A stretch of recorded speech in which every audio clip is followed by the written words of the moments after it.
Okay, close your eyes for just a second. I want you to imagine that you're born in the early 19th century in a British mining village. You're in a place where the sky is permanently choked with black smoke, and the ground beneath your very feet literally hums with the churning of machines and the ache of the men below it. Your home? It's just a single, cramped room of brick and soot. And before you can even properly learn to read or write, your childhood is over. You don't know what absolute darkness truly means yet, but you're about to find out. Picture being lowered hundreds of feet beneath the surface in this creaking, terrifying wooden cage. The air hits you instantly. It smells of rot and iron, and it's so thick you feel like you can chew it. The walls are pressing in, and the only light comes from these flickering, incredibly dangerous candle flames. Welcome to the claustrophobic, terrifying reality of a 19th century coal mine. Let's dive right into this explainer and see exactly what it took to fuel the modern world. Now, in that deep darkness, death was never, ever far away. The sheer visceral horror of this reality is perfectly captured in an account from the Reverend John Hodgson back in 1812. He was describing a sudden mine explosion caused by something called fire damp, which is this highly flammable methane gas naturally found underground. Imagine a tiny spark from a miner's candle just happening to ignite a pocket of this gas. Instantly, the pitch-black mine is lit up by brilliant lightning, and that's followed by a roaring whirlwind of flaming air that literally tears through those narrow tunnels. It scorches absolutely everything and everyone in its path. And those who somehow aren't burned, well, they're buried under collapsing roofs, or they suffocate in the thick clouds of toxic coal dust and poisonous gases that follow the blast. Keep in mind, this wasn't some rare freak accident. This was a constant, looming threat that every single miner faced the second they stepped into that cage. So why on earth did people subject themselves to this horror? Well, to understand that, we need to look at Section 1 of our explainer, Descent into the Dark, the Temple of Industry. Up on the surface, the narrative was all about glorious progress, right? Britain was busy building the greatest empire on Earth, completely riding the massive wave of the Industrial Revolution. Factories were popping up everywhere, giant iron ships were conquering the oceans, and railways were weaving all across the landscape. The world was transforming at this breakneck pace. And every single bit of it, the steam engines, the iron smelting, the trains, required one absolutely crucial ingredient: coal. But there was this incredibly brutal contrast between the booming expansion of the empire and the soot-choked reality down in the pits. The surface world's incredible wealth was being bought directly with the blood, sweat, and lungs of the people laboring below. Just to put this into perspective, by 1850, Britain was producing an astonishing 62.5 million tons of coal a year. Think about that number for a second. That is more than 10 times the amount they were producing just a century earlier. The demand for coal was absolutely insatiable. And to meet it, mine owners forced workers deeper and deeper underground, digging longer, much more dangerous tunnels. People were so desperately poor that they had to make unthinkable choices just to survive. Which brings us to Section 2, Children of the Pit, a Life Underground. Because the demand for cheap labor was so unbelievably high, starving families started doing the unthinkable, sending their own kids down the shafts. We are talking about children as young as 5 or 6 years old, literally swallowed by the pit. Their tiny size was actually seen as a huge asset by mine foremen because they could squeeze into the narrowest, most unbreathable tunnels. Families weren't paid by the hour, they were paid by the load. That meant every single pair of hands counted just to afford enough bread to survive the week. So many of these kids started out as trappers. A trapper's whole job was to sit in the absolute pitch-black darkness of the mine and open and close heavy wooden ventilation doors. These doors directed fresh air through the mine to stop those explosive gases we talked about from building up. Picture a 6-year-old child sitting alone in the damp, freezing dark. They weren't allowed candles. Candles cost money, and a flame could blow the whole place up. So they just sat in total sensory deprivation for hours on end, listening for the rumble of a coal cart, pulling a rope to open the door and letting it slam shut, over and over again. And they did this for up to 14 hours a day, 6 days a week. 14 hours!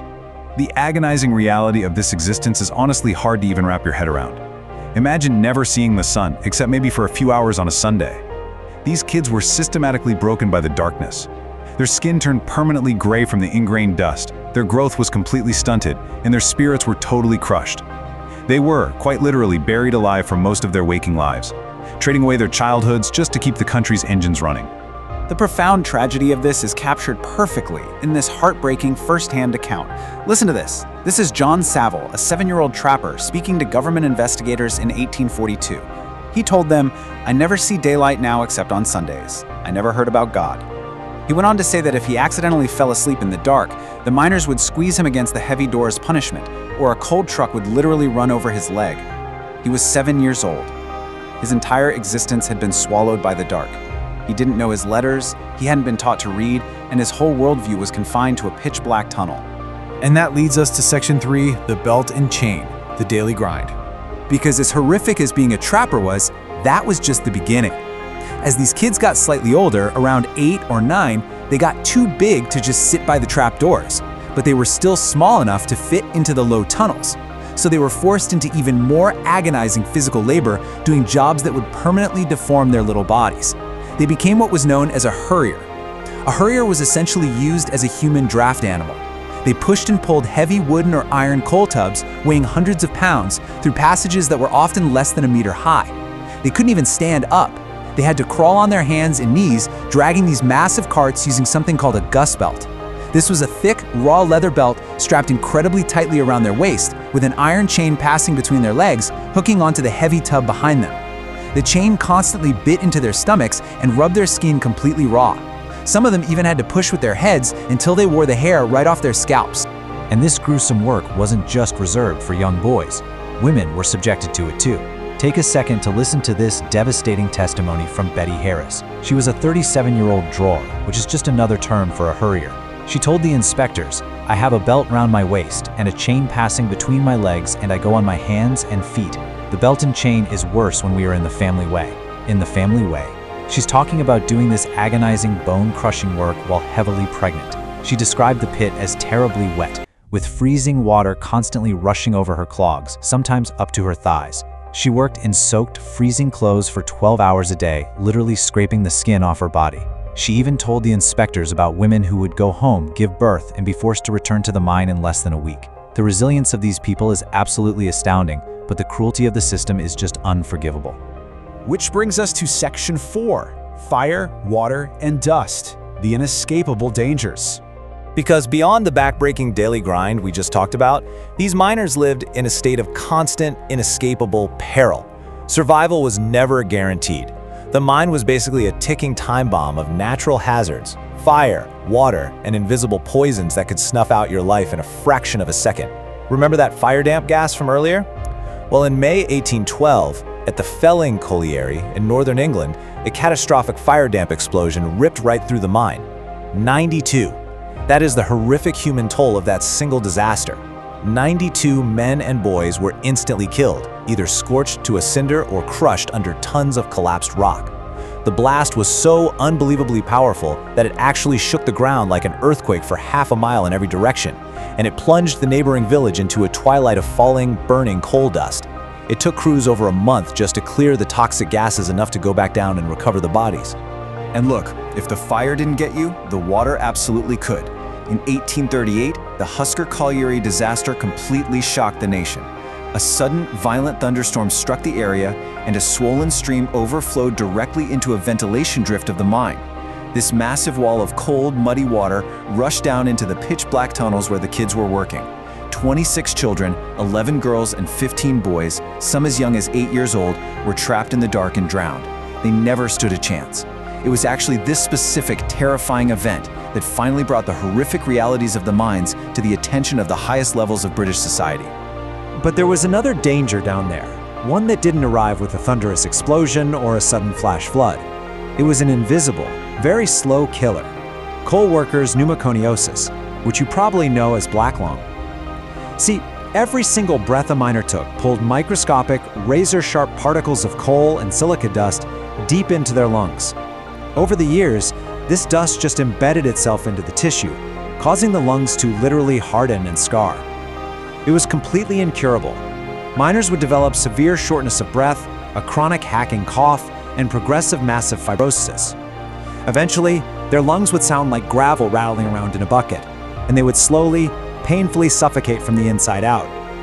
So even if you somehow survived the explosions and the cave-ins, the mine still found a way to take your life in the end. Let's move to our final section, Section 5, the human cost and the slow march to reform. Eventually, the sheer brutality of these conditions, the dead kids, the disfigured bodies, the broken lungs, it just couldn't stay hidden forever. Public outrage eventually reached Queen Victoria herself, prompting government action. Parliament established the Children's Employment Commission to investigate the coal industry, and they actually sent inspectors down into the dark to gather those horrific testimonies from people like little John Saville and Betty Harris. But the cascade of legislation was painfully slow. Change didn't happen overnight. In 1833, they passed a Factory Act to limit child working hours, but it barely touched the mines. It honestly took the horrific deaths of those 26 children at Husker in 1838 to truly force the issue.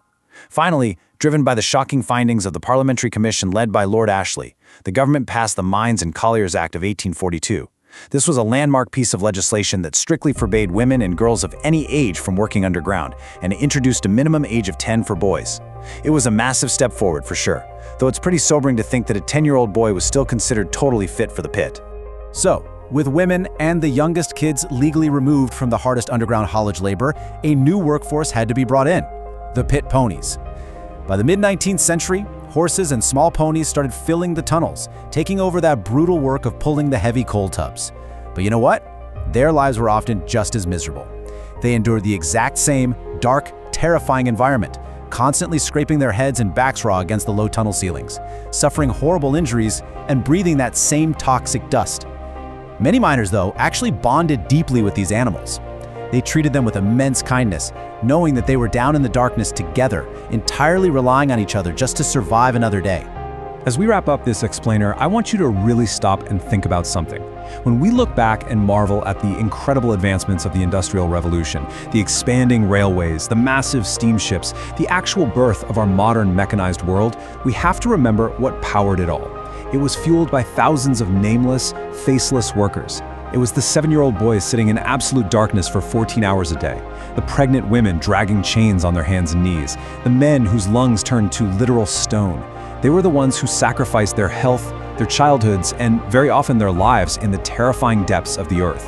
Our modern world was built entirely on their backs, and honestly, it is a massive human debt that we must never forget. Thank you so much for joining me for this deep dive. Let this sink in and let it change how you view the history of our progress.